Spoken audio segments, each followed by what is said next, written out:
वायुसेना में आ रहा अब तक का सबसे खतरनाक अनमैन्ड हथियार। दुश्मनों को घर में घुस घुस कर करेगा राख, जगुआर को करेगा रिप्लेस। घातक स्टील्थ क्षमताओं से होगा लैस, रडार से पकड़ना होगा मुश्किल।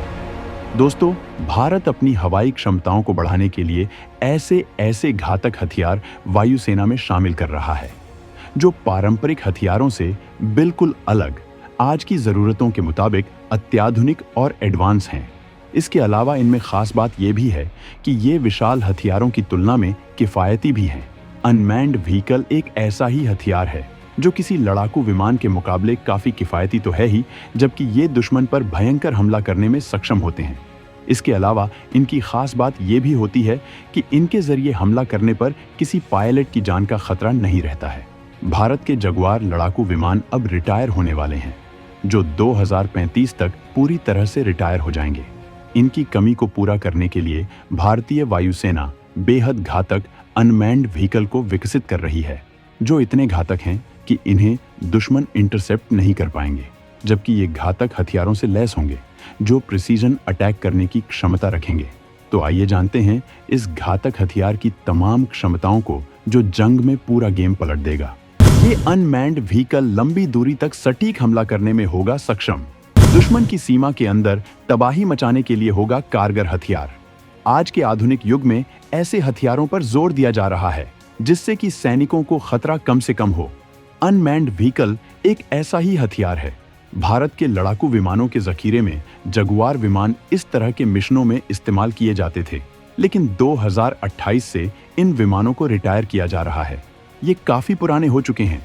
ऐसे में भारत को ऐसे हथियारों की जरूरत है जो आज के दौर में दुश्मन के इलाके में घुसकर ऐसे मिशंस को अंजाम दे सकें। वायुसेना ऐसे अनमैन्ड व्हीकल को विकसित करने जा रही है जो भारी पेलोड ले जाने में सक्षम होगा। इसे बनाने को लेकर इस बात का ख्याल रखा जा रहा है कि इसकी कीमत रिजनेबल हो, ये स्टील्थ क्षमताओं से लैस हो, जबकि इसकी पेलोड कैपेसिटी दमदार हो। वायुसेना इस हथियार को ऐसी क्षमता से लैस करना चाहती है जो दुश्मन के इलाके में जाकर उसके तमाम हथियारों के अड्डों और सैन्य इंफ्रास्ट्रक्चर को तबाह करके बिना रडार की पकड़ में आए वापस आ जाए। इसके लिए इस अनमैन्ड व्हीकल का लॉन्ग रेंज कैपेसिटी से लैस होना बेहद जरूरी है। एक लड़ाकू विमान के मुकाबले ऐसा हथियार बेहद कारगर और किफायती होता है। रूस यूक्रेन युद्ध में ड्रोन्स की ताकत देखकर दुनिया को ये समझ में आ चुका है कि अनमैन्ड व्हीकल कितना कारगर और कितना खतरनाक हो सकता है। अगर हम जगुआर विमानों की बात करें तो 60 के दशक के सुपरसोनिक ट्रेनर जगुआर में नेविगेशन सिस्टम पुराना पड़ रहा था, लेकिन इसे दुश्मन देश के काफी अंदर तक जाकर हमला करने में बेहद सक्षम विमान माना जाता है। ये दुश्मन के ठिकानों पर कम ऊंचाई से हमले कर सकता है। इस क्षमता के लिए पावरफुल इंजन की जरूरत होती है, क्योंकि दुश्मन का रेडार इस विमान के इलाके में होने की जानकारी दे सकता है और जवाबी कार्रवाई कर सकता है। फिलहाल केवल भारतीय वायुसेना ही जगुआर विमानों का इस्तेमाल करती है। भारत ने कुछ वक्त पहले इन विमानों को अपग्रेड किया था, जिससे कि वायुसेना में जब तक नए विमान नहीं आते तब तक ये सेवा दे सकें।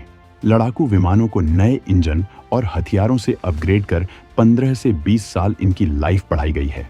120 विमानों के बेड़े में करीब 100 को नए इंजन, रेडार और एवियोनिक्स से लैस किया गया है। ये काम हिंदुस्तान एरोनॉटिक्स लिमिटेड की ओर से किया जा रहा है।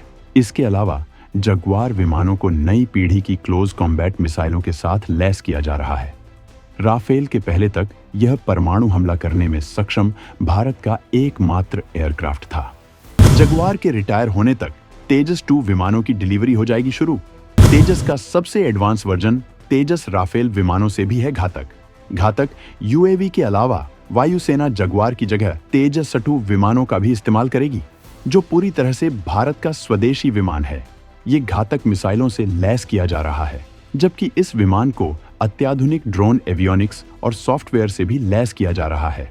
इस विमान के बनने के बाद भारत को विदेशी पार्टनर्स से राफेल जैसे विमान हासिल करने की जरूरत नहीं होगी। हालांकि ये विमान स्टील्थ क्षमताओं से लैस नहीं है, लेकिन इस विमान में भी एमका विमानों की बहुत सी तकनीकियों का इस्तेमाल किया जा रहा है। तेजस 2 और राफेल की खासियतों से हम जान सकते हैं कि कौन कितना एडवांस है। तेजस MK2 लड़ाकू विमान सबसे एडवांस LCA वेरिएंट है, जिसे एरोनॉटिकल डेवलपमेंट एजेंसी द्वारा स्वदेशी रूप से डिजाइन और विकसित किया गया है। इन विमानों में दमदार एवियोनिक्स का इस्तेमाल किया जा रहा है और ताकतवर सॉफ्टवेयर से लैस किया जा रहा है, जिन्हें बेहद कम वक्त में अपडेट करने की सुविधा उपलब्ध होगी। वहीं इन विमानों को अत्याधुनिक AI तकनीक से लैस किया जा रहा है। तेजस MK2 को ऐसी तकनीक से विकसित किया है कि ये सिंगल इंजन फाइटर जेट 8 मिसाइलों को ले जाने में सक्षम होगा। ये ताकत खुद सुपर पावर अमेरिका के पास भी नहीं है। ये एक बेहद शक्तिशाली इंजन JD414 का इस्तेमाल करेगा, जबकि इसे एक बेहतर रडार, बेहतर एवियोनिक्स और इलेक्ट्रॉनिक्स से लैस किया जा रहा है। इस अपग्रेडेड वर्जन में लंबी दूरी तक जाने की क्षमता, बेहतर रखरखाव, ज्यादा वजन की क्षमता होगी। इसके आने के बाद मिराज 2000, जगुआर व MiG-29 को हटाया जा सकता है। जबकि अगर हम वायुसेना में मौजूद राफेल विमानों की बात करें तो राफेल लड़ाकू विमान का कॉम्बैट रेडियस 3700 किलोमीटर है। साथ ही ये 2 इंजन वाला विमान है। राफेल में 3 तरह की मिसाइल लगाई जा सकती हैं। हवा से हवा में मार करने वाली मीटियोर मिसाइल, हवा से जमीन में मार करने वाली स्कैल्प मिसाइल और हैमर मिसाइल। राफेल लड़ाकू विमान स्टार्ट होते ही ऊंचाई तक पहुंचने में दूसरे विमानों से काफी आगे है। राफेल का रेट ऑफ क्लाइंब 300 मीटर प्रति सेकंड है, जो चीन पाकिस्तान के विमानों को भी मात देता है।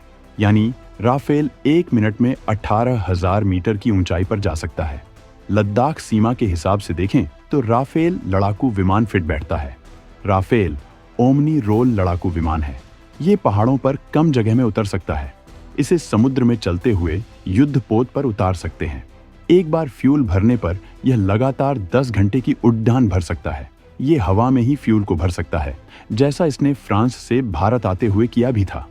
राफेल पर लगी गन 1 मिनट में 2500 फायर करने में सक्षम है। राफेल में जितना तगड़ा रडार सिस्टम है, ये 100 किलोमीटर के दायरे में एक बार में एक साथ 40 टारगेट की पहचान कर सकता है।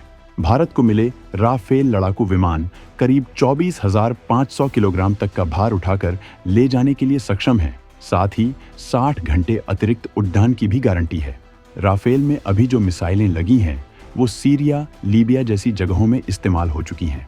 भारतीय वायुसेना फिलहाल 36 राफेल विमानों का इस्तेमाल करती है।